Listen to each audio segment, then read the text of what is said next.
Pues, Buenas tardes, Buenas tardes, licenciado. licenciado. Buenas tardes, licenciado. Buenas tardes, licenciado. Buenas tardes, Katherine. Buenas tardes, Buenas tardes, licenciado. Gabriela. Buenas tardes, Lombi. Buenas tardes, Gustavo, Andrés, Gerardo. Buenas tardes, licenciado. Buenas tardes, Maite. Ingrid, Pamela. Buenas tardes, licenciado. Buenas tardes, Josué. Buenas tardes, Ana Leticia, Freddy, David. Buenas tardes, Yasmin. licenciado. Buenas tardes, licenciado. María Barrera, Patricia Noemí, Sheila. Buenas tardes, licenciado. Mucho Nick. gusto en saludarle. Gracias, Martina. Gusto saludarte. María. Buenas tardes, licenciado. Buenas tardes, Elmer. Gusto saludarte. Jacqueline, Emi. Ahora, Marina. Ahora, Marina, por tu apellido, ¿no sos familiar del juez de Ademisco?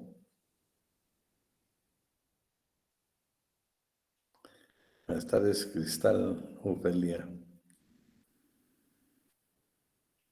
Georgina Miranda. Patricia Diego.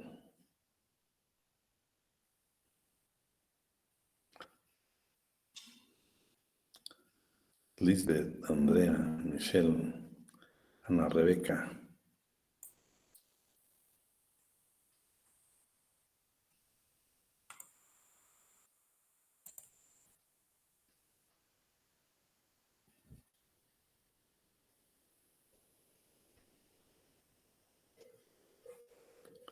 Alan, gusto saludarte, Alan.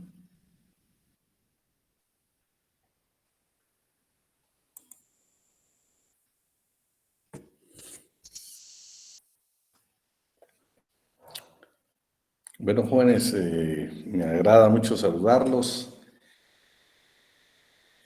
Pues bienvenidos al sexto semestre, exactamente al derecho colectivo, que es la parte sustantiva. Van ustedes pues, ya en el séptimo y octavo semestre van a ver la parte que es lo procesal, pero pues aquí estamos todavía en la parte sustantiva.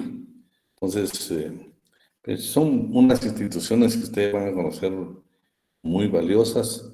Yo quiero pedirles de que, pues, como siempre, que no nos perdamos. Yo quisiera pedir ahí, vamos a ver, vamos a terminar esta unidad y para que podamos nosotros ya, pues, yo creo que vamos a ver, está por ahí la licenciada Domínguez, Gabriela. Buenas tardes, licenciado. Buenas tardes, Gabriela. Ahí, gracias, bien. Mira, aprovechando, Gabriela, nada más quería pedirte si nos seguís apoyando con lo de la asistencia. Sí, claro, no hay problema. Tiene mi apoyo. Muchas gracias, ¿oíste? Bueno, jóvenes, entonces, bueno, ustedes ya saben cómo vamos a hacer el trabajo nosotros. Quiero decirles que de antemano, ahorita al grupo que ya tenemos nosotros ahí, al grupo que tenemos, pues ya les enviamos un documento de Mario López Larrabe y ese documento pues nos va a servir exactamente también para el primer semestre. Entonces vamos a dar inicio a la clase del día de hoy, que es la primera unidad, y vamos a comenzar con las antecedentes e instituciones del derecho colectivo. Cuando hablamos nosotros del derecho colectivo, pues estamos hablando exactamente de la unidad que tiene la clase trabajadora. Esa unidad que es necesaria para lograr muchos precisamente de sus beneficios, las reivindicaciones de carácter económico-social y pues eso es lo que vamos a ver ahora. Por ejemplo, vamos a ver lo que es un sindicato, vamos a ver lo que es un pacto colectivo de condiciones de trabajo, vamos a ver el conflicto colectivo, que los conflictos colectivos en materia de hablar son importantísimos. ¿Eh? Vamos a definir tantas cosas ahora en este evento. Solo déjenme que estamos admitiendo algunos alumnos ahí. Bueno, hablar del derecho colectivo nos tenemos que ir desde la comunidad primitiva, el sistema feudal y por sistema todo lo que es el sistema capitalista. En el sistema feudal vamos a encontrar nosotros de que Dentro de los aportes más importantes que podemos tener nosotros como seres humanos en la parte evolutiva es que en la primera etapa, pues por supuesto, un avance fue el que tuvimos esa comunicación, o sea, el comunicarnos, el buscar un lenguaje, el poder tener nosotros esa necesidad. No les olvide ustedes de que a pesar de que en esa época únicamente se daba la parte de recolección de frutos para poder subsistir, siempre, por supuesto, el trabajo está ligado. Aunque sea en recolección, el trabajo va ligado precisamente a la parte evolutiva del ser humano. Por supuesto, después van a aparecer otras instituciones como las que vamos a señalar ahorita en esta exposición, que por ejemplo estaban la horda, por ejemplo, el clan, las corporaciones, las guildas, la tribu y los colegios romanos. Ya de los colegios y las corporaciones, pues hemos hablado en otras ocasiones. Aquí tenemos algunas definiciones tal vez pequeñas, pero que pues, nos definen este tipo de organización. La horda era una organización de comunidad primitiva nómada que se dedicaba a la recolección. Como yo les indicaba, a pesar de que era la recolección, habían, primero, un lenguaje para poderse comunicar. Dos, ya había precisamente división del trabajo para este efecto de recolección. Claro, no estaba legislado, pero cómo el trabajo va ligado precisamente a la parte evolutiva del hombre. El clan, organizaciones integradas por vínculos familiares con pertenencia de solidaridad social en la etapa de la comunidad primitiva. También fueron importantes, pues ustedes llevaron ahí algunos cursos donde pudieron ver toda la escena precisamente de cada una de estas instituciones. Lo que nos interesa en derecho colectivo es que precisamente ya producen algún tipo de división en cuanto a la ejecución del trabajo.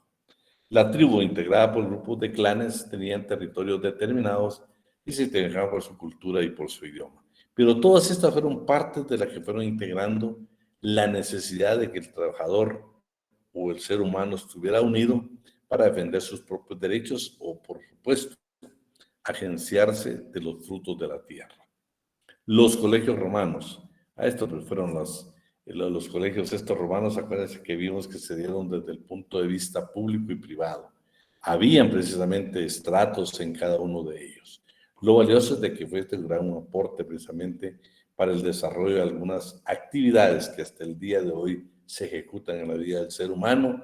Por ejemplo, ustedes cuando veamos toda esta parte, lean ustedes toda la parte de los colegios romanos, vamos a encontrar que había colegios de albañiles, colegios de carpinteros, bueno, todo lo que se necesitaba en esa época precisamente tenía ya una corporación, un colegio, una unidad. Claro, no lo tenían desde el punto de vista de una relación laboral, pero sí como parte inherente del ser humano, como lo es el trabajo. Las guildas que eran integradas las guildas eran de tres formas.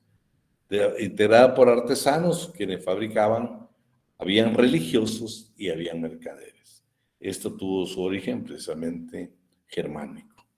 Y por último, las corporaciones, que eran integradas por maestros, compañeros y oficiales. Pero ¿qué es lo que sucede realmente? ¿Dónde aparece el derecho colectivo del trabajo? El derecho colectivo del trabajo aparece porque, por las circunstancias de la vida, siempre la clase trabajadora de una u otra manera ha sido explotada en su integridad como ser humano. Por ejemplo, aparece la industrialización. Vean qué interesante. Cuando aparece la industrialización, lo que tratan es, quienes ya eran dueños de los medios de producción de ese entonces, dos leyes que les iban a beneficiar enormemente, ¿sí? Una vez que necesitaban que se desaparecieran totalmente la parte de las corporaciones de artesanos y que hubiera libertad. Entonces aparecen dos edictos, ¿sí? El edicto de Turgot y la de Chapelier. Estas leyes eran totalmente represivas. Vean qué increíble. Fomentaban la industria, fomentaban la empresa, la fábrica, indicaban que había libertad de contratación. Por favor, que no estuvieran contratando corporaciones, sino que era el trabajador en forma individual quien fuera contratado. Por supuesto, se da el proceso de la industrialización, necesitaban mano de obra, tenían que desaparecer las corporaciones porque estas estaban exclusivamente ya bien orientadas en cuanto al desarrollo de la productividad. Estos edictos salen con dos finalidades. Cuando hablan ellos de la libertad de contratación, por supuesto, eso podría ser muy bueno. Pero se dieron cuenta de que necesitaban una mano de obra por un tiempo excesivo. Entonces, las jornadas de trabajo de 14, 16 horas fueron lo que permitieron que los trabajadores, ya su inconformidad por el exceso de trabajo, tuvieran necesidad de ellos de organizarse. Entonces, estas dos leyes dicen, bueno, queremos que desaparezca el sistema feudal porque estamos andando a la industrialización, pero necesitamos para el desarrollo de la industria que el trabajador no puede estar unido, que el trabajador no puede estar coaligado. Y estas dos leyes exactamente fueron represivas en contra de la clase trabajadora en el inicio de la industrialización. Claro, posteriormente pues, fueron derogadas. El mismo desarrollo de la propia industria hace que le dé mejores condiciones a la clase trabajadora y, por supuesto, suprimir estas dos leyes, el edicto de Turgot y la ley de Chapelier, era importantísimo precisamente para poder desarrollarse y estar unido a la clase trabajadora. Aparecieron tres formas de organización de los trabajadores muy valiosos en toda Europa. El ludismo. Este realmente fue un movimiento obrero, pero más que obrero, fue un movimiento de los artesanos, quienes integraban las corporaciones en el sistema feudal. Se consideraban desplazados por la industrialización y uno de los movimientos, de este movimiento, su finalidad primordial fue precisamente el destruir todo tipo de maquinaria. Quemaban la maquinaria, querían que la maquinaria no llegara a su destino porque los estaba desplazando como clase trabajadora integrada en las corporaciones. Este ludismo fue sumamente perseguido y por supuesto pues al final no le funcionó porque ellos lo que no querían, ellos querían continuar con un sistema feudal, pero ya la industrialización había llegado, la fábrica había llegado y ellos entonces trataron de tomar medidas de hecho como destruyendo precisamente esas máquinas.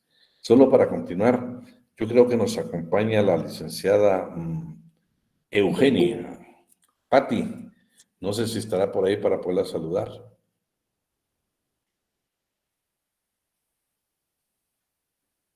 Pati Cervantes de Gordillo.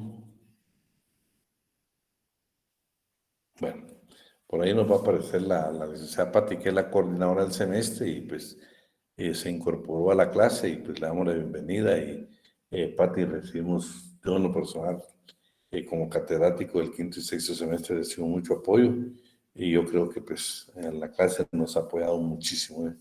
Así de que quiero agradecer públicamente a Pati por todo ese apoyo que nos ha dado como coordinadora del quinto y sexto semestre. Bueno, luego viene el cartismo. El cartismo realmente era una asociación de trabajadores que dice, bueno, señores, es necesario cambiar la historia y hagámoslo a través de cartas. Pues vean, quienes tenían derecho al sufragio no eran todos los habitantes de Inglaterra o de Guatemala o cualquier país del mundo. No, al principio les quiero decir, Guatemala fueron los que de veras tuvo mucho desarrollo en cuanto a la democracia al permitir hace muchos años el sufragio universal. Pero en muchos países ese sufragio universal fue una de las complicaciones más difíciles que tuvieron.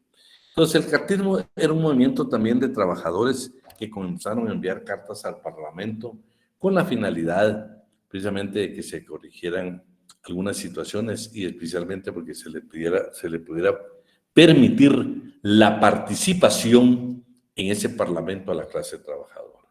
Pero cuando ustedes lean un poco la historia van a encontrar de que una de las situaciones que se dieron fue precisamente porque hay una ley de pobres. Y esa es la discriminación, porque para que usted pudiera emitir su voto, para que usted pudiera elegir las autoridades, debería probar que tenía una empresa. De lo contrario, no tenía derecho. Este cartismo final logra cosas bien valiosas, como por ejemplo el sufragio universal y otras mejoras. Fue sumamente perseguido. Fueron 10 años de lucha que tuvo en su auge precisamente el cartismo hasta que fue destruido, pero creo que la misma historia reconoce que el cartismo, esas agrupaciones de trabajadores que hacían llegar cartas al Parlamento británico, permitieron mucho el desarrollo del derecho colectivo del trabajo. Y lo que más nos interesaba a nosotros, la misma industrialización, especialmente en Inglaterra, permite que aparezcan las sociedades mutualistas, posteriormente los trabajadores peleados, que le dan origen a los sindicatos. Esa es la historia realmente de los sindicatos. Por eso vamos a ver que el primer sindicato en el mundo se da precisamente en Inglaterra. Entonces, las sociedades mutualistas, que eran entidades sumamente de previsión social, encargados de riesgos, de enfermedades, de cosas, accidentes, ¿cómo fue que fueron creando las coaliciones de trabajadores ya para defensa de intereses propios de la clase trabajadora? Y posteriormente estas dos entidades le dan origen a lo que son los sindicatos. ¿Qué sindicatos importantes tenemos? Tenemos, por ejemplo, que en 1829 aparece el primer sindicato, por lo menos documentado, y es precisamente en la industria del algodón en Inglaterra. En Guatemala, según Mario López Larrabe, en su libro Breve Historia del Movimiento Sindical Guatemalteco, dice que aparece, y si ustedes leen, pues vamos a tener un poco de discrepancia en el nombre, pero ustedes ahorita piden acceso a la información, realmente cuál fue el primer sindicato inscrito en Guatemala, y les va a aparecer el Sindicato de Trabajadores Bananeros de Izabal Citravi, que fue precisamente inscrito el 3 de junio de 1947. Pero Mario López Larrabe hace énfasis ahí en que exactamente la United Company, que era exactamente la bananera, fue el primer sindicato. Y los ferrocarrileros también tenían su sindicato. Y ustedes saben que eran entidades internacionales de capital norteamericano que precisamente tuvieron una participación importantísima en la parte política en Guatemala y también en la económica. Y hasta la fecha, pues ustedes saben de que sigue existiendo la bananera y sigue existiendo el ferrocarril. Claro, no con el auge que tenía en aquel entonces, pero ahí todavía son entidades que iniciaron con capital extranjero que todavía están en Guatemala. Mario López Larrabe también indica que en Guatemala históricamente solo ha habido un sindicato de patronos. Y este era precisamente el Sindicato Patronal de Industriales de Guatemala. Y ahí está la página en el libro donde usted lo puede encontrar. Solo un sindicato en la historia del derecho colectivo de Guatemala. ¿Por qué? Lo hemos hablado con ustedes. Las circunstancias que se van a dar es de que el sindicato prácticamente es una figura que la relacionamos con la clase trabajadora y no con los patronos. En Guatemala ustedes saben que están las coordinadoras, que están precisamente el sector empresarial unificado en cámaras, pero no a través de sindicatos. Antes de continuar, les hicimos llegar ahorita en el grupo el libro de Mario López Larrabe, Breve Historia del Movimiento Sindical Guatemalteco. Por favor, se lo envié, haciéndole ver de que ese libro es obligatorio para el primer examen parcial. No sé si todos están incorporados en el grupo, y si no, pues yo le voy a agradecer que se incorpore al grupo que tenemos. Y si alguien tal vez me hace favor, no sé si Gaby, puedes hacer de publicarme aquí para que todos veamos el libro. Ahorita te los mando, maestro. Bueno, ahí estamos organizados. Perdón, yo me emocioné, licenciado Alan. Pero bueno, darle la bienvenida a ustedes antes de continuar. De veras, nos sentimos muy satisfechos, una muy buena cantidad de alumnos. Por favor, con nosotros, ustedes saben que nuestra prioridad es que usted aprenda el derecho colectivo con nosotros. Y pues yo tengo el apoyo incondicional del licenciado Alan en esta cátedra. Me ayuda muchísimo. Y hoy vamos a ver con él también nosotros esta parte del derecho colectivo, que también ya tenemos algunos años de compartir esta cátedra. Y pues darle la bienvenida a ustedes y al licenciado Alan. Y le voy a dar el tiempo antes de continuar, licenciado Alan, para que los pueda saludar. Muchas gracias, maestro. Muchas gracias, compañeros. ¿Cómo están? Ingrid, saludos. ¿Cómo le va? Espero estén bien. ¿Cómo les ha ido en esta corta? También nosotros, Tania, también nosotros le hemos extrañado también a todos por acá. Pero hoy, gracias a Dios, ya estamos de vuelta. Dios nos tiene con vida.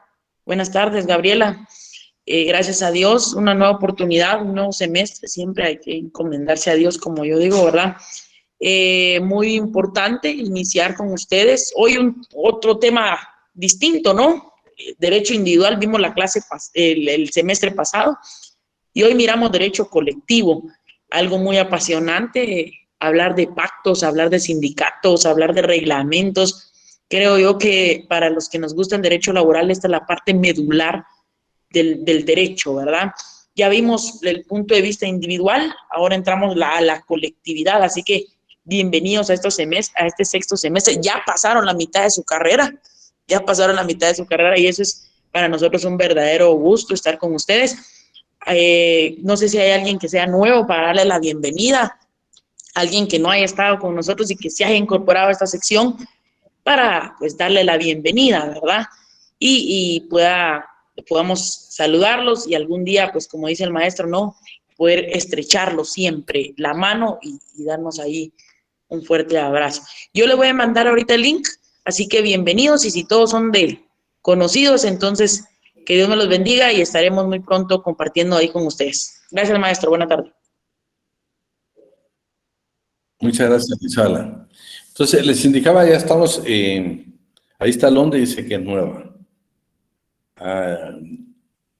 También Georgina, también es nueva. Así de que, no, Flori ya es, ya estuvo el semestre anterior. No podemos decir antigua, estuvo en el semestre anterior.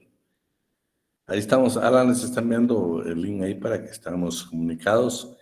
Quienes están por primera vez con nosotros, queremos decirles de que Gabriela Domínguez que nos va a ayudar.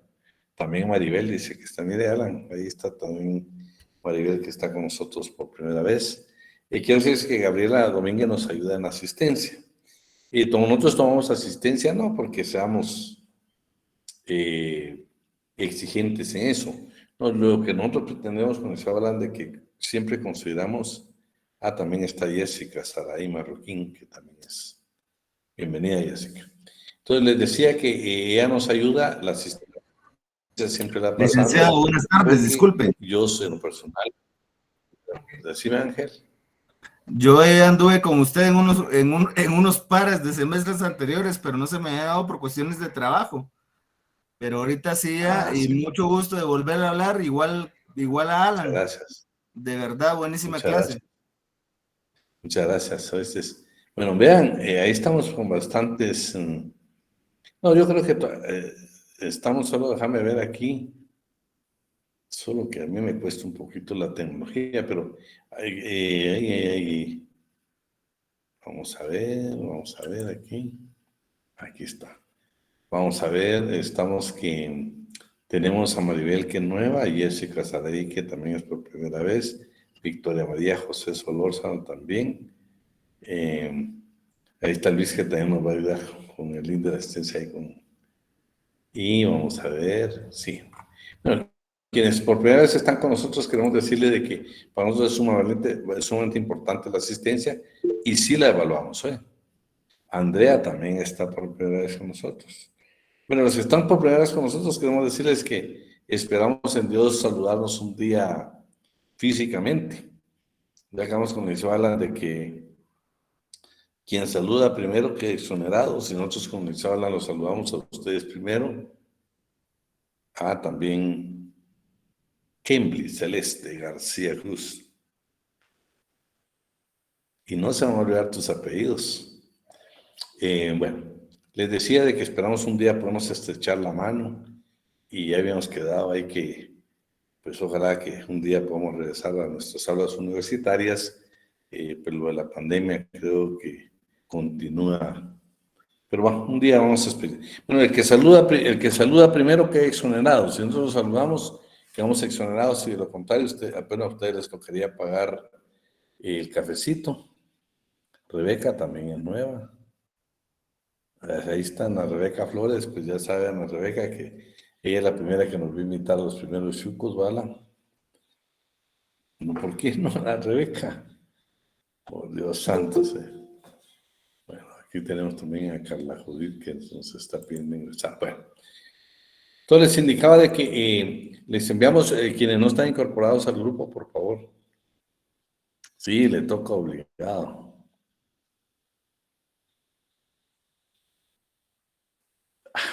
Almuerzo, no, está duro, el almuerzo está difícil.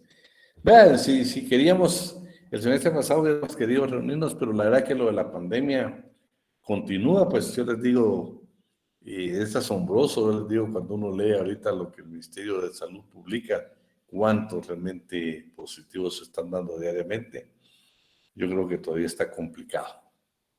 Pero mientras sea virtual, pues esperamos un día podernos saludar, ¿eh? Podernos saludar en un centro comercial, ¿qué? ¿Dónde más?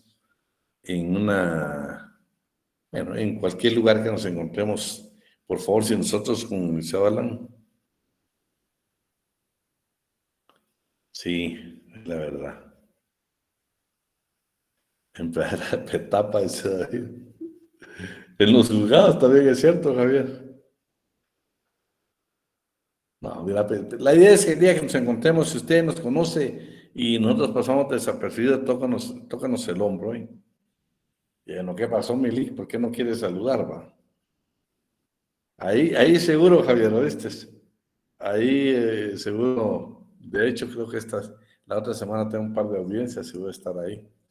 Que te quiero contar de que fui a una audiencia y casualmente la oficial fue alumna nuestra, la oficial en otros años.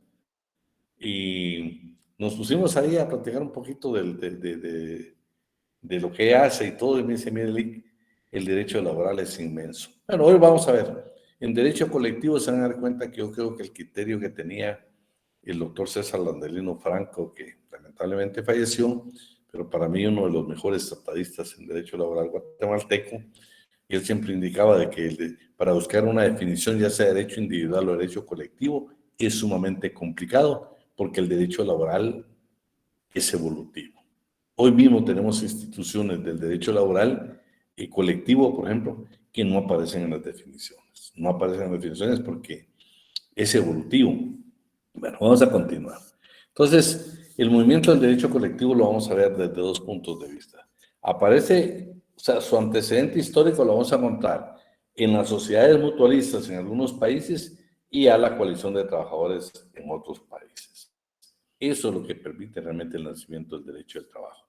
Como les indicaba, las sociedades de socorro mutuo en Inglaterra, por ejemplo, atendían enfermedad, accidente o muerte de sus asociados. Pero en Guatemala también hubieron entidades mutualistas muy valiosos. ¿Eh? Por ejemplo, el famoso Porvenir de los Obreros, ¿va ustedes? El Porvenir de los Obreros que todavía está en la Cuarta Avenida entre novena, no, décima, no, entre novena y décima calle. Bueno, por ahí está, pero sí sobre la Cuarta Avenida. A mí siempre me llama la atención ustedes. Primero, pues, todavía quedó la infraestructura. Sí, hoy, Pati, porque fíjate que lo estoy dando un resumen realmente y haciendo énfasis a lo más importante. El material ya lo tenemos. Esto es lo que estaba esperando yo de que, por ejemplo, yo creo que se los enviamos a Classroom. Vamos a esperar de que estemos bien habilitados con lo de las plataformas y se los vamos a hacer llegar, por supuesto. Yo sé que es valioso para ustedes. ¿Eh? Para mí sería valioso para que lo leeran, no para que expresen. Disculpe, Y quienes están... Decime, Ana Lucía. es que con eso de las diapositivas, ¿será que usted nos haría favor, como el semestre pasado, de mandarnos igual las clases grabadas? Porque hay veces que no nos da tiempo como de copiar así rapidito en la clase directo, y las grabaciones sí eran necesarias y eran útiles. Disculpe, Lick. No hay pena, yo creo que sí. Estamos grabando, Ana Lucía, ¿oíste? Yo creo que sí. No te da Ok. pena, nosotros, ustedes saben que los apoyamos. De hecho, el licenciado Alan siempre nos hace el favor, si yo no puedo estar a veces por otras ocupaciones, el licenciado Alan siempre nos tomamos, y últimamente usted se ha tomado a bien hacer siempre hacemos el bendito resumen antes de cada examen.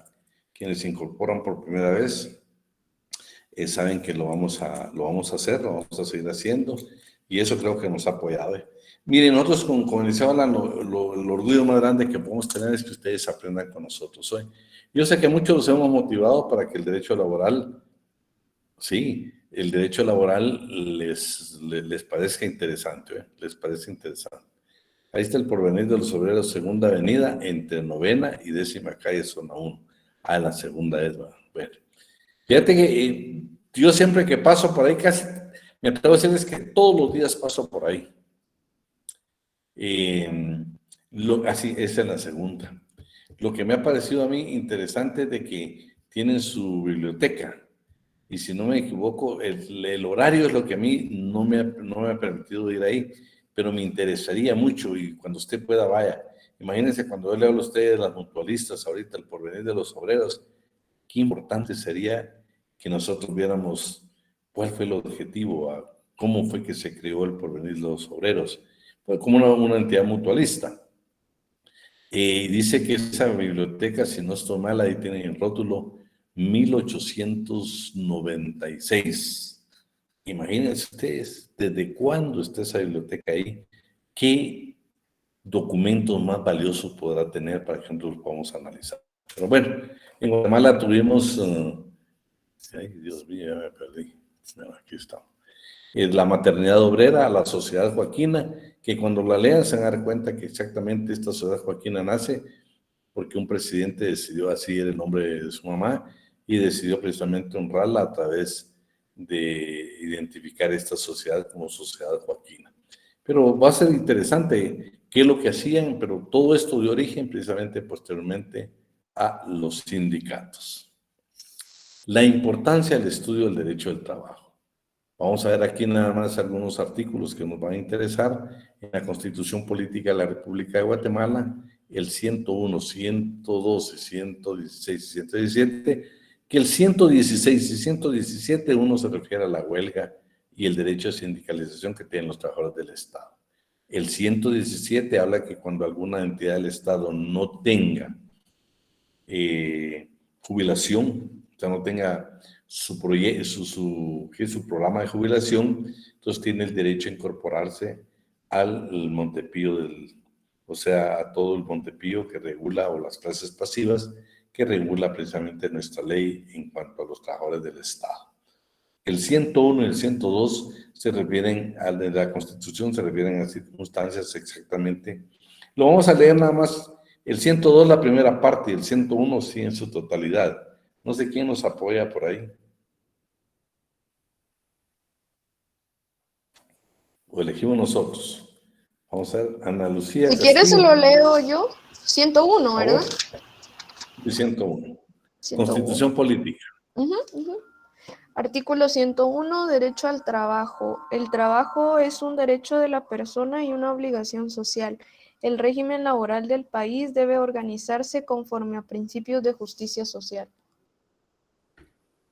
Véate qué interesante cuando dice de justicia social, ¿va? Veamos el 102. Artículo 102, derechos sociales mínimos de la legislación del trabajo. Son derechos sociales mínimos que fundamentan la legislación del trabajo y la actividad de los tribunales y autoridades. Bueno, y el 116 y 117, pues ahí es más o menos el comentario que les hice, el derecho a huelga y el derecho a las jubilaciones. El Código de Trabajo. Esto es considerando, yo se los dejé porque hablan exactamente de la colectividad, que la mayoría sigue siendo de la clase guatemalteca, sigue siendo trabajadora. Pero lo vamos a ver. Ana Lucía, ¿no tenés tu Código de Trabajo? Sí, licenciado, aquí lo tengo a la mano. Miremoslos considerando. A, D y F. Ahorita voy. Considerando que esas características ideológicas del derecho de trabajo y en consecuencia también las del Código de Trabajo, por ser una concreción de aquel adaptadas a la realidad de Guatemala, se pueden resumir así. Inciso A. El derecho de trabajo es un derecho tutelar de los trabajadores, puesto que trata de compensar la desigualdad económica de estos, otorgándoles una protección jurídica preferente. Inciso D. Okay. Espérate. Vean qué interesante. Es un derecho preferente que, por supuesto que es una desigualdad económica, pues el patrono y el trabajador nunca lo vamos a ubicar en el mismo estatus social en la parte económica.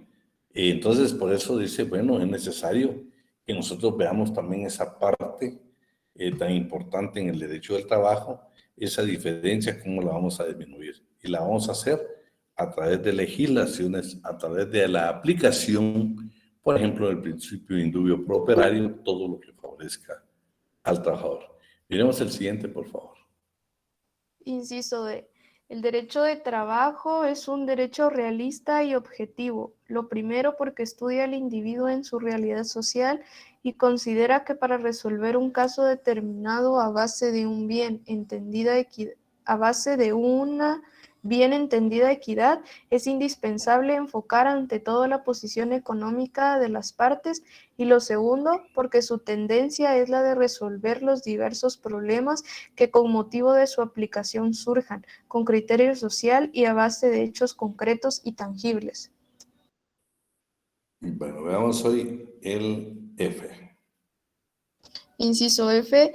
El derecho de trabajo es un derecho hondamente democrático porque se orienta a obtener la dignificación económica y moral de los trabajadores que constituyen la mayoría de la población, realizando así una mayor armonía social, lo que no perjudica, sino que favorece los intereses justos de los patronos, y porque el derecho de trabajo es el antecedente necesario para que impere una efectiva libertad de contratación, que muy pocas veces se ha contemplado en Guatemala, puesto que al limitar la libertad de contratación puramente jurídica que descansa en el falso supuesto de su coincidencia con la libertad económica, impulsa al país fuera de los rumbos legales individualistas que solo en teoría postulan a la libertad, la igualdad y la fraternidad.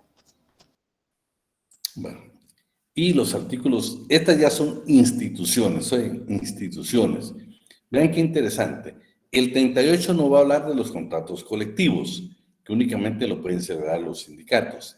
El 49 nos va a hablar del pacto colectivo de condiciones de trabajo, que es una ley profesional y yo considero que es la mejor institución, el mejor logro de la clase trabajadora en los últimos 20 años.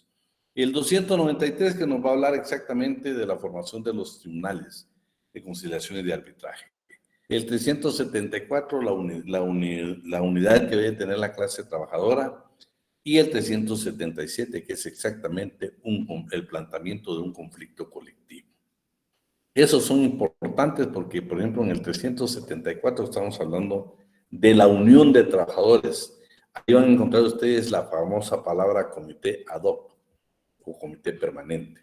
¿Cómo es que los trabajadores se organizan dentro de la empresa para resolver sus situaciones, sus circunstancias cotidianas? ¿Cómo es que todo tiene que hacerse a través de amigables componedores, si es que no sea un acuerdo patrono y trabajador? Y lo más valioso es que debe hacerse de manera cordial y, por supuesto, el patrono debe tratar de buscar una solución. Ya en el 374 ya son peticiones que se hacen a un juez para formar precisamente un conflicto colectivo. ¿Cómo es que se tiene la obligación de integrar el Tribunal de Conciliación y posteriormente el Tribunal de Arbitraje?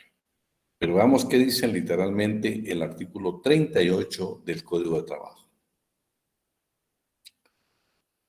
Ana Lucía.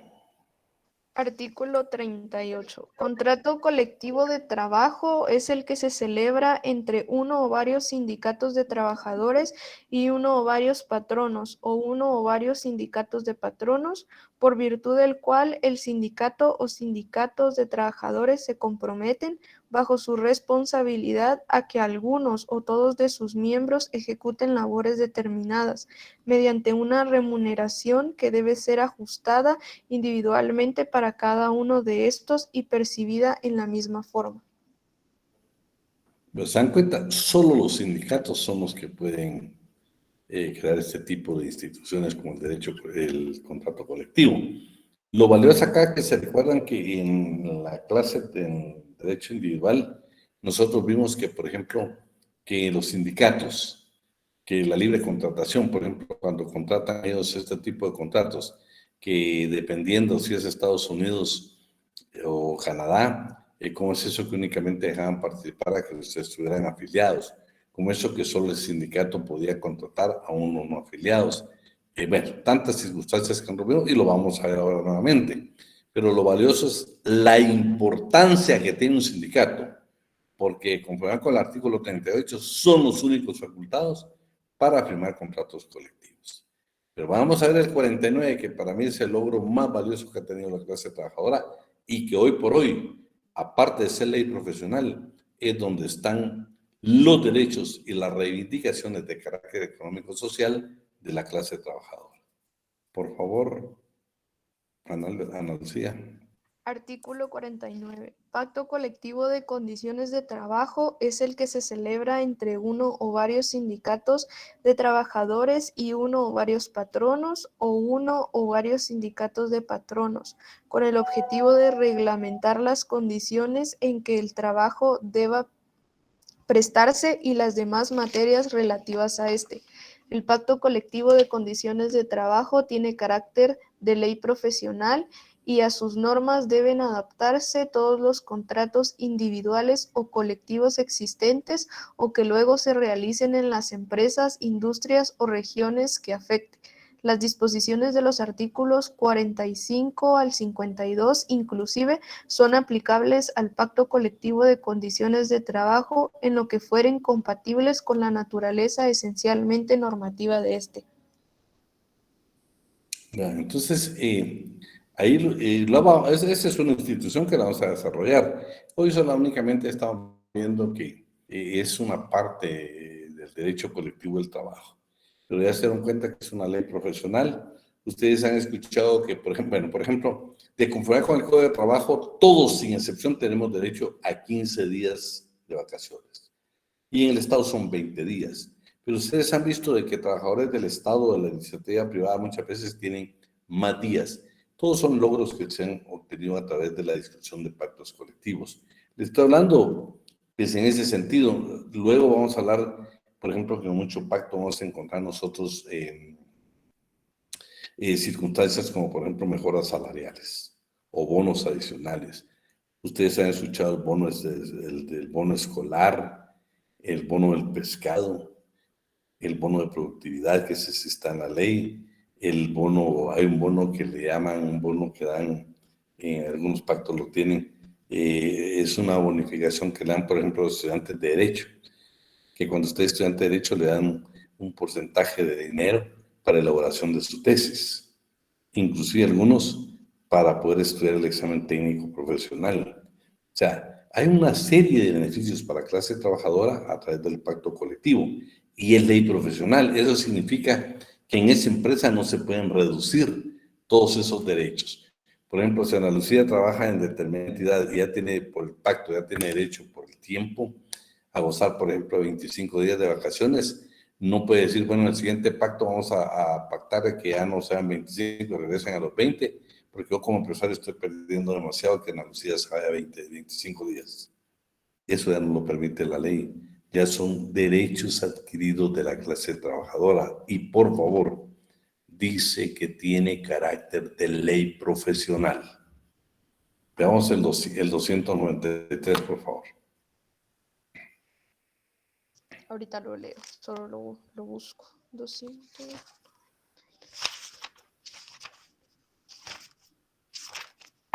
Artículo 293. La finalidad esencial de los tribunales de conciliación y arbitraje es mantener un justo equilibrio entre los diversos factores de la producción, armonizando los derechos del capital y del trabajo.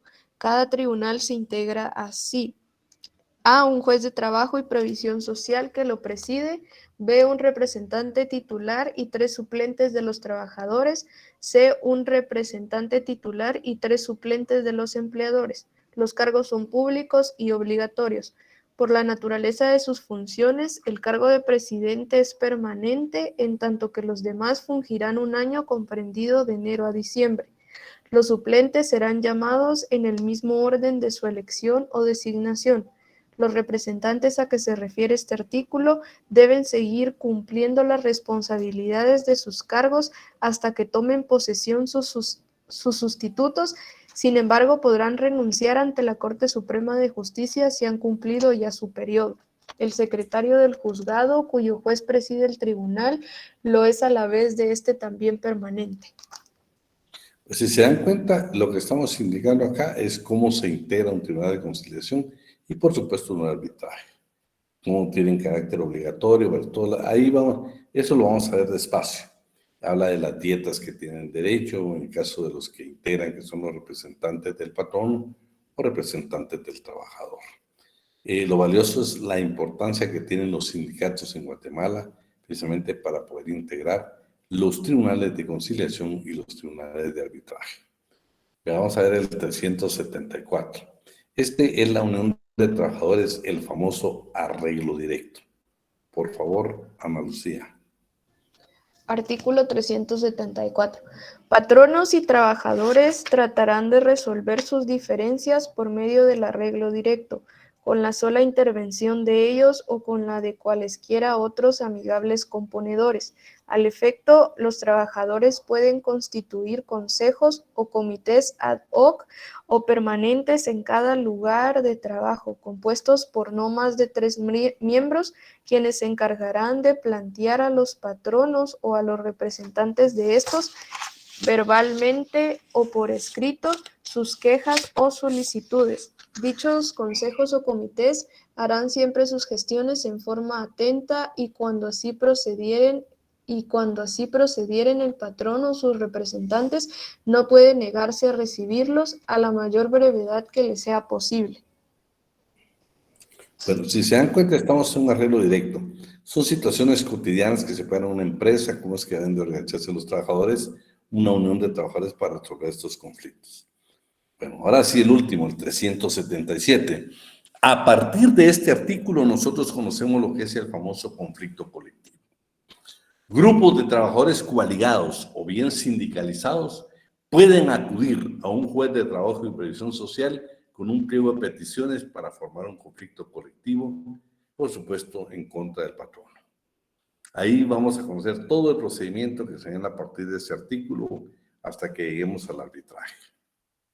Lo importante es de que dice que aquí ya es el planteamiento de un conflicto colectivo. Lo vamos a leer y vamos a hacer algún comentario. Artículo 377. Cuando en un lugar de trabajo se produzca una cuestión susceptible de provocar una huelga o paro, los interesados, si se tratare de patronos o de trabajadores no sindicalizados, elaborarán y suscribirán un pliego de peticiones, en el que asimismo designarán 3 delegados que conozcan muy bien las causas que provocan el conflicto y a quienes se les conferirá en el propio documento poder suficiente para firmar cualquier arreglo en definitiva o simplemente ad referendum. Si se tratare de patronos o trabajadores sindicalizados, la Asamblea General de la organización, de conformidad con lo previsto en este código y en los estatutos respectivos, será la que acuerde el planteamiento del conflicto, correspondiéndole la representación del sindicato al comité ejecutivo en pleno o a 3 de sus miembros que designará la propia Asamblea General. Ese es el planteamiento del conflicto colectivo.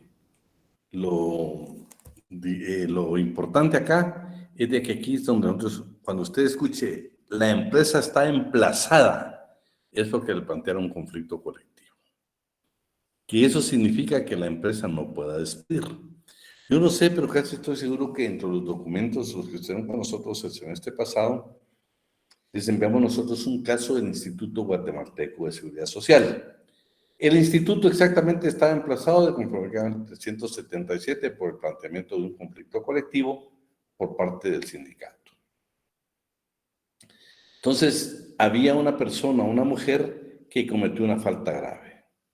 El Seguro Social, sabiendo que no la puede despedir porque está emplazada, acude, como lo indica la ley, a través de un incidente a provocar que un tribunal emita una resolución y que les permita despedir a la trabajadora. Efectivamente, el tribunal ve que la falta es grave y le dice, señores del Seguro Social, como patrono, tiene la facultad y la autorización para poder despedir a la trabajadora y les da un plazo de 20 días. Ese caso lo tienen ustedes en las sentencias que les envíen. Vean lo interesante. Viene el trabajador y se suspende antes de que le notificara. Entonces, bueno, el Seguro Social dijo, bueno, vamos a esperar que regrese para notificarle.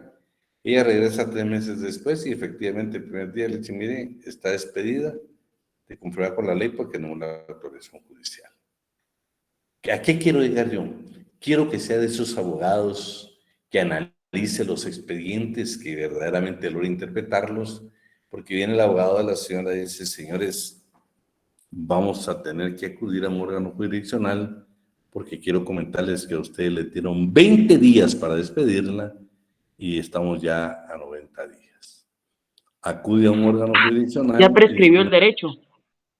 Sí, pero fíjate que Alan, el tribunal ahí se va con la intención siguiente, exactamente. ¿Por qué? Porque le dice, señores, les dimos 20 días, pero es que estaba suspendida. Bueno, ustedes se han buscado la forma para notificarle, pero prácticamente ya prescribió, ya no tienen derecho a despedirla. Entonces, si se dan cuenta, eso es lo que yo quiero que usted sea ya cuando en el ejercicio de su profesión, sea cuidadoso en el análisis para buscar una verdadera interpretación y ver que lo que dice en el Zavala muchas veces es nada más de analizar. Bueno, si dieron 20 días y hayan pasado más de los 20 días, ya haya prescrito el derecho de seguro social de poderla despedir. Claro, ellos dijeron, bueno, pero ¿qué vamos a hacer si estaba suspendida? Bueno, si estaba su residencia para poderla despedir. ¿Por qué? Estamos ante el planteamiento de un conflicto colectivo. Ellos ya habían tenido la autorización y lo que tenían que hacer era notificarle en el plazo que otorgó precisamente el tribunal. Pero como no lo hizo, su derecho pues había prescrito y ya no pudieron despedirla. Entonces, todo esto lo vamos a ver nosotros detenidamente, ¿eh? Yo solo quería hacer referencia a esa sentencia porque me pareció interesante que usted la tuviera bien para su conocimiento. Definiciones del derecho colectivo del trabajo. Aquí comenzamos con nuestro bendito problema. Hay tantas instituciones actualmente que aún tratadistas famosos como Mario de la Cueva o Manuel Osorio, que quiero contarles, pero no, el licenciado es muy joven, pero su servidor cuando estudió, casi era obligatorio que los estudiantes de Derecho de San Carlos tuviéramos el diccionario de Manuel Osorio. Ese nos servía muchísimo a nosotros para poder desarrollar. Pero hoy por hoy, si yo me pongo a leer todas las definiciones que están acá, 8 lo vamos a leer 2. Si se dan cuenta, ya son incompletas. Por eso creo que el doctor César Landemino Franco tenía razón al decir que el derecho del trabajo es evolutivo y que constantemente tenemos que estar revisando las definiciones para incorporar las nuevas instituciones. Imagínense, adicionalmente hay que ver toda la jurisprudencia para poder nosotros buscar una definición completa. Lastimosamente, pues yo les digo, ya no hacemos pregunta directa. Si estuviéramos presencial, seguro yo les preguntaría y les indicaría, Ana Lucía Castillo Gómez, elabóreme usted, de acuerdo a lo que veo en el semestre, una definición de derecho colectivo del trabajo. Yo no le había pedido que usted me llevara la de ninguno, que usted, después de que todo lo que vamos a ver con el Zavala, usted tenga su propia definición, eso es lo que nosotros queremos, que usted tenga su propio criterio. Hoy mismo, si leemos, por ejemplo, veamos la primera. Gabriela Domínguez, ¿estás por ahí o ya te fuiste a descansar? No, aquí estoy, licenciado. Ahí estás, muy bien. Gabriela, mírame la definición de la, según Mario de la Cueva. Muy bien. Según los principios, normas e instituciones que reglamentan la formación y funciones de las asociaciones profesionales de trabajadores y patronos, sus relaciones, su posición frente al Estado y los conflictos colectivos de trabajo. ¿Estamos ahí? Diremos, bueno, si se dan cuenta, aquí ya le falta definitivamente, ya le falta, no anotó nada sobre el reglamento interior de trabajo, no anotaron nada sobre los contratos colectivos, no se habló de los conflictos colectivos, pero no de los pactos colectivos de condiciones de trabajo. Por ejemplo, otro tratadista famoso, que yo les digo un libro que entonces, un diccionario que casi fue obligado para nosotros. Veamos qué dice Manuel Osorio. Conjunto de normas jurídicas que regulan las relaciones entre patronos y trabajadores no de modo individual, sino en atención a los intereses comunes a todos ellos o a los grupos profesionales. Como se dan cuenta, son definiciones que ya no, ¿qué les dijera yo? Que ya no son incompletas, porque el derecho del trabajo y especialmente el colectivo ha sido demasiado evolutivo. Entonces son definiciones que al final de cuentas, cuando terminemos la clase, yo creo que en el examen final me recuerdan, lo voy a poner de que usted vea una definición de derecho colectivo del trabajo, después que conozcamos todas las instituciones. Y le garantizo que usted va a buscar una muy bonita definición, tratando de incluir todas las instituciones de derecho colectivo. Bueno, finalidad del derecho colectivo del trabajo. Primero, el reconocimiento a ustedes por parte del Estado y el patrono de los organismos nacionales e internacionales. Ya sea, imagínense, como la clase de trabajadora frente al Estado, o qué ligero el derecho colectivo, por ejemplo, miremos cómo se discuten los pactos colectivos o qué es un pacto colectivo, veamos qué reconocimiento le va a dar el Estado, le va a dar el patrono, o bien incluyendo a la OIT. La negociación colectiva, el 106 de la Constitución. ¿Y cuál es la negociación colectiva? Es exactamente a través de un pacto colectivo de condiciones de trabajo, a través de un convenio colectivo, a través de un contrato colectivo. Toda la negociación colectiva que exclusivamente se refiere a otro tipo de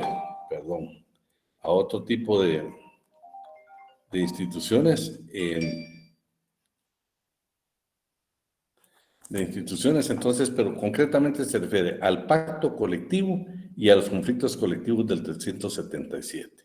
Y el cuarto, considerando que es fundamentalmente democrático, que ya Ana Lucía nos hizo dar la lectura. La naturaleza jurídica, vean qué interesante. Primero, le estamos hablando del derecho colectivo. Entonces, la naturaleza jurídica, para no entrar en discusión, lo tenemos que, si yo le preguntara cuál es la naturaleza jurídica del derecho colectivo del trabajo, usted inmediatamente me va a decir que es parte del derecho público. ¿Y eso por qué? Porque está contenido en el cuarto considerando inciso E del Código de Trabajo. Claro, también podemos ver la naturaleza jurídica del derecho colectivo, por ejemplo, en el caso de los sindicatos del 206 frente al empresario. Pero podemos ver también en cuanto a la actividad del derecho colectivo frente al Estado. Pero por favor, para definir el derecho colectivo del trabajo, precisamente es una rama del derecho público de conformidad con lo establecido en el cuarto considerando. Ahora vamos a ver las instituciones del derecho colectivo del trabajo. Esto es importante porque quiero que tengamos bien clarito nosotros estas instituciones, que yo les digo, nos va a servir aún para buscar una definición más concreta, pero para el estudio del derecho nos va a servir. Forma de organización colectiva que originan la convención colectiva, o sea, un convenio colectivo, ya sea un pacto, ya sea un convenio, una sentencia arbitral. Entonces, tenemos la unión de trabajadores de acuerdo al contenido del artículo 374 del Código de Trabajo. Ustedes ya se dieron cuenta ahí que los trabajadores unidos primero eligen a sus representantes.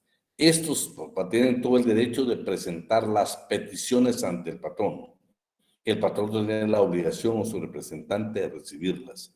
Si no se pusiesen de acuerdo en la discusión de los puntos que van a discutir, entonces dice que pueden acudir a amigables componedores, o sea, terceras personas que les ayuden a resolver los conflictos que normalmente son de actividades cotidianas diarias de la empresa. La coalición de trabajadores, artículo 377.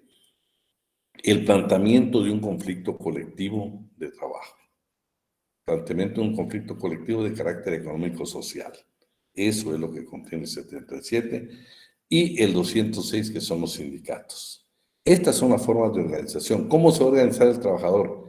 A través de la unión de trabajadores en un arreglo directo que está contenido en el 374, a través de una coalición de trabajadores que la permite el artículo 377 y los sindicatos en el artículo 206 del Código de Trabajo. Vamos a ver, Gabriela, ¿tenés el 206, por favor, del Código de Trabajo? Sí, ahorita voy. Artículo 206. Sindicato es toda asociación permanente de trabajadores o de patronos o de personas de profesión u oficio independiente trabajadores independientes, constituida exclusivamente para el estudio, mejoramiento y protección de sus respectivos intereses económicos y sociales comunes. Son sindicatos campesinos los constituidos por trabajadores campesinos o patronos de empresas agrícolas o ganaderas o personas de profesión u oficio independiente, cuyas actividades y labores se desarrollan en el campo agrícola o ganadero. Son sindicatos urbanos los no comprendidos en la definición del párrafo anterior. Las disposiciones del presente capítulo son aplicables a toda clase de sindicatos, sean urbanos o campesinos. Bueno, si se dan cuenta de la definición, lo que hemos hablado de lo que es un sindicato, conforme con el artículo 206 del Código de Trabajo, no tiene nada que ver con la parte ideológica. No es que usted sea comunista, socialista, progresista, no, señores. Esta es una definición de una institución del derecho colectivo que lo único que pretende es de que defienda sus intereses frente al patrono. Ahora, formas de normación colectiva. Pacto colectivo de condiciones de trabajo, contrato colectivo de condiciones de trabajo, convenio colectivo de condiciones de trabajo, reglamento interior de trabajo y la famosa sentencia colectiva o de arbitraje. Vamos a ver, por ejemplo, el pacto colectivo no lo vamos a leer porque ya hemos lectura anteriormente, que tiene carácter de ley profesional y también únicamente lo pueden discutir los sindicatos. El contrato colectivo, de conformidad con el que le dimos lectura al artículo 38, también únicamente lo pueden llevar a cabo los sindicatos. Convenio colectivo, este sí es interesante. Planteamos el conflicto colectivo de conformidad con lo regulado en el artículo 377. Pero, resulta que entre toda la discusión, ya cuando el juez recibe las peticiones, el tiempo que tiene para hacer las correcciones, enviárselo al patrono, que son las peticiones directas que están haciendo los trabajadores en el planteamiento del conflicto colectivo. Dulce María Morales. Gracias, Dulce. Bueno, en el 386 resulta que sí, patronos y trabajadores llegaron a un acuerdo. Entonces vamos a firmar un convenio colectivo porque llegamos a un acuerdo en un planteamiento de un conflicto colectivo. Por favor, Ana Lucía, ¿por dónde estás? Que me leas el artículo 386. Ahorita se lo leo, Lick. Artículo 386. Si hubiere arreglo, se dará por terminada la controversia y las partes quedarán obligadas a firmar y cumplir el convenio que se redacte, dentro del término que fije el Tribunal de Conciliación. La rebeldía a cumplir el acuerdo será sancionada con una multa de 500 a 1000 quetzales, tratándose de patronos, y 10 a 50 quetzales si los renuentes fueran los trabajadores. El convenio que se suscriba es obligatorio para las partes por el plazo que en él se determine, el cual no podrá ser menor de 1 año. Si se omitiere este requisito, se entenderá que el término es de 1 año. Queda a salvo el derecho de la parte que ha respetado el convenio para declararse en huelga o en paro, según corresponda, sin acudir nuevamente a conciliación, siempre que lo haga por las mismas causas que dieron origen a la inconformidad. Dicha parte también puede optar por pedir a los tribunales de trabajo y previsión social la ejecución del acuerdo a costa de quien ha incumplido o el pago de los daños y perjuicios que prudencialmente estos determinen. Bueno, si se dan cuenta, ese es el convenio colectivo que se da un acuerdo. El reglamento interior de trabajo. Dimos lectura al semestre anterior, pero como en este ya es un semestre totalmente nuevo, yo quisiera, por favor, Ana Lucía, se puede leerme el 57. Artículo 57. Reglamento interior de trabajo es el conjunto de normas elaborado por el patrono de acuerdo con las leyes, reglamentos, pactos colectivos y contratos vigentes que lo afecten, con el objeto de preparar y regular las normas a que obligadamente se deben sujetar él y sus trabajadores con motivo de la ejecución o prestación concreta del trabajo. No es necesario incluir en el reglamento las disposiciones contenidas en la ley. Bueno, si se dan cuenta, pues ya hablamos anteriormente del reglamento. El reglamento, primero, la obligación le corresponde al patrono, que es una discusión que todavía se tiene. Ustedes, ¿por qué lo tiene que hacer únicamente el patrono? Porque el patrono tiene prácticamente, va a tener exactamente toda la distribución de las plazas, las funciones y atribuciones. Pero, por supuesto, la parte de las sanciones, pues ya es, algunos consideran que es tener participación también el trabajador. Bueno, aquí también quisiera hacer énfasis que la regla general es que con 10 o más trabajadores es obligación tener un reglamento interior de trabajo. Pero conformidad, solo quiero que me lo verifiquen, de conformidad con el artículo 186 del Código de Trabajo, en los trabajos del mar y las vías navegables, también se establece la excepción que con 5 o más trabajadores se tenga la obligación de elaborar el reglamento interior de trabajo. Regla general 10, excepción únicamente 5. Decime, Manuel, ¿querías preguntar? Solo corregir que es el 189, no el 186. Ah, perdón. Entonces, es el 189. Tal vez lo escribís por ahí para que nos quede claro, hermano. Artículo 189, la excepción. El único caso que la ley permite que con 5 trabajadores ya es obligación elaborar el reglamento interior de trabajo. La regla general, los 10 años. Ahora veamos lo que es una sentencia colectiva o una sentencia de arbitraje. Por favor, Ana Lucía Castillo Gómez. Artículo 401. Una vez resueltos los impedimentos que se hubieren presentado, el Tribunal de Arbitraje se declarará competente y dictará sentencia dentro de los 15 días posteriores. Durante este lapso no admitirán recursos sus autos o providencias.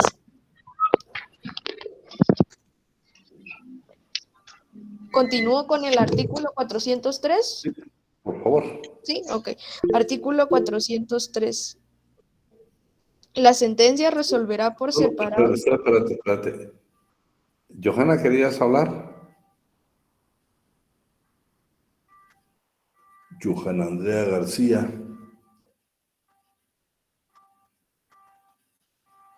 No, por favor, Ana Lucía. Artículo 403. La sentencia resolverá por separado las peticiones de derecho de las que importen reivindicaciones económicas o sociales que la ley imponga o determine y que estén entregadas a la voluntad de las partes en conflicto.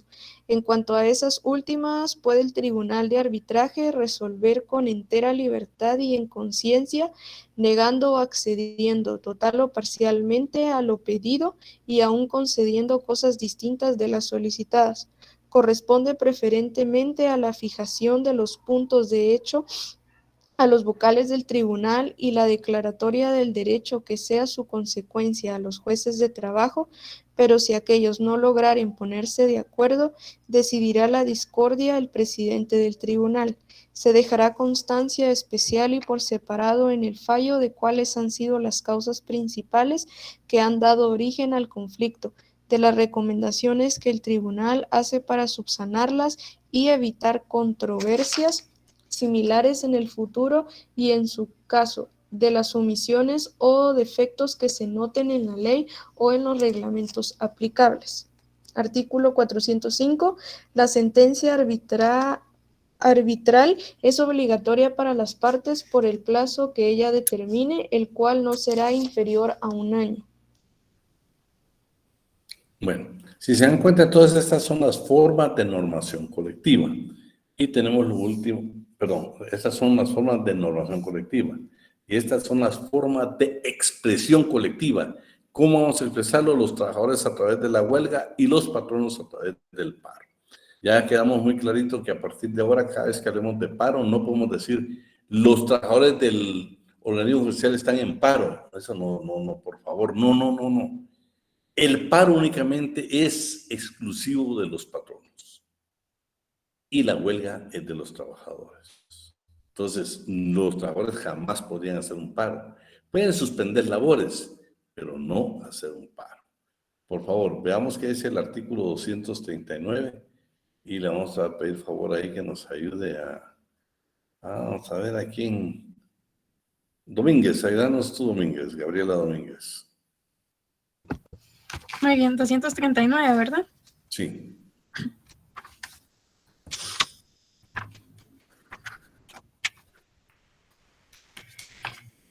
Artículo 239. Huelga legal. Es la suspensión y abandono temporal del trabajo en una empresa, acordados, ejecutados y mantenidos pacíficamente por un grupo de 3 o más trabajadores, previo cumplimiento de los requisitos que establece el artículo 241, con el exclusivo propósito de mejorar o defender frente a su patrono los intereses económicos que sean propios de ellos y comunes a dicho grupo.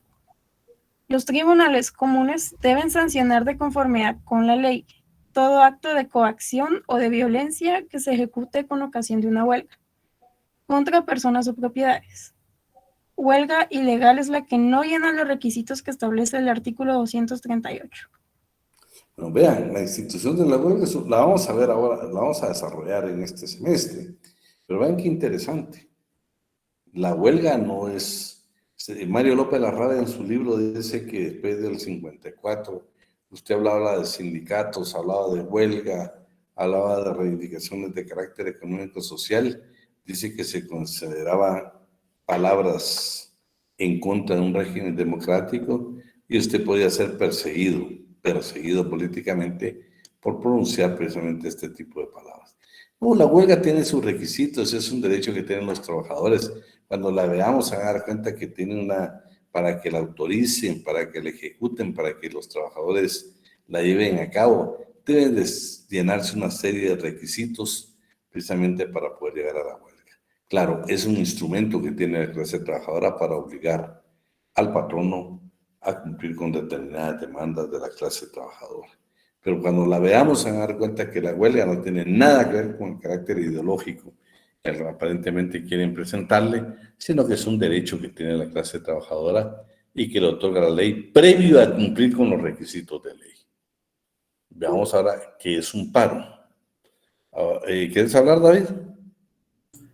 Sí, licenciado, con una duda. Por ejemplo, dice al final del artículo 239, huelga ilegal es la que no llena los requisitos que establece el artículo 238, ¿verdad? Pero en el Código del Trabajo, el 238 está derogado. Ya no existe, sería el 239, el 239. Estamos ahorita en el 230 y ¿qué? 239. 239. No, todos los requisitos son los del 239. Fíjate que no tengo ahorita aquí mi código en la mano, pero vamos a ver la huelga y vas a dar cuenta de los requisitos. Por ejemplo, entre los requisitos que están apoyando la mitad más uno de los trabajadores, uno de los requisitos, que se hayan adaptado, por ejemplo, todos los procesos de conciliación. O sea, tiene requisitos, ¿va? Si no se llenan con esos requisitos, entonces la huelga se vuelve ilegal. Y vamos a ver las consecuencias de una huelga ilegal. O sea, yo te digo, nosotros los trabajadores podemos irnos a una huelga ilegal o una huelga de hecho, pero vamos a tener consecuencias, ¿oíste? Vamos a tener 241, Lic. 241. Leamos solo los requisitos, Alan, así, el 1, 2, 3.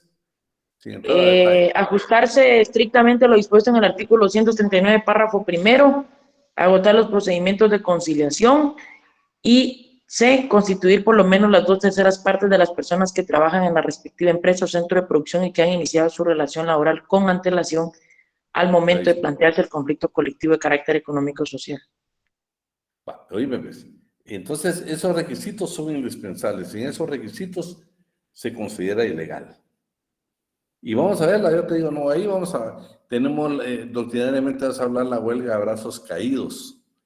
Vamos a ver algunas doctrinarias que tenemos que son sumamente importantes. Pero lo que estamos ahorita, por ejemplo, viendo es la institución, cómo los trabajadores nos podemos expresar de manera colectiva a través de la huelga. Ahora vemos cómo lo hacen los patronos, a través del paro.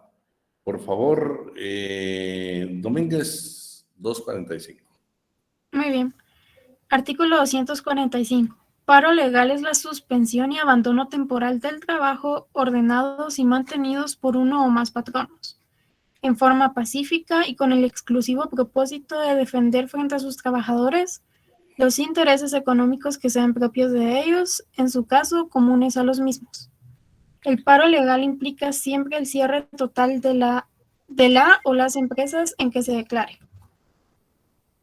Bueno, si se dan cuenta, entonces, el paro ya a partir de hoy, nosotros no podemos estar confundiendo que los trabajadores están haciendo paros. No, los trabajadores no hacen paros hoy. Únicamente ellos pueden tomar medidas. De hecho, el paro es una institución, una figura que le corresponde única y exclusivamente a los patronos. No sé si hay alguna duda con este tema acá.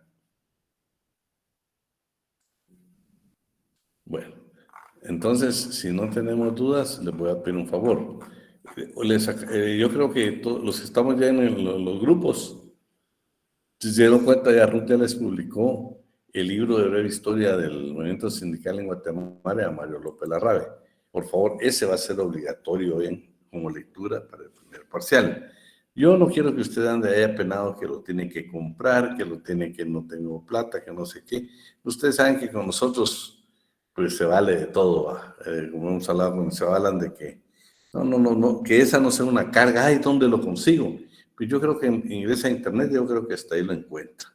Entonces, yo no creo que, no le voy a poner ninguna carga de que, ay, Licky, ¿qué voy a hacer? La universidad está cerrada, y si no comienza el mercado negro, no, por favor, no vamos a caer en nada de eso. Ese documento usted lo puede conseguir de diferentes formas, o con sus compañeros que han recibido clases con nosotros, porque lo tenemos como lectura obligatoria. ¿Sí? Estoy viendo nada más por el tiempo, cómo vamos, cuándo va a estar planificados los parciales, porque si no también... Licenciado, ya está la breve historia en el grupo en PDF. Ah, bueno, ahí está, ya Elmer dice que para qué lo vamos a comprar, va, ya habló que lo tiene en PDF. Sí, Javier, fíjate que yo estoy elaborando un libro, de hecho, estamos viendo también un código ahí, estamos pendientes de darle la participación al licenciado Alan para poder hacer un libro, que yo honestamente, saben que hubiera deseado, pero no sé si nos da tiempo, este semestre es tan corto, porque hubiera deseado que el libro lo hicieran ustedes y que se quedara como un texto de consulta para las nuevas generaciones. Pero ya vimos el tiempo y es humanamente imposible, porque eso hubiera sido lo ideal que ustedes lo hicieran para que quedara como un texto. Yo sigo con mi lema de que mientras yo menos carga le ponga a ustedes de carácter económico, mejor.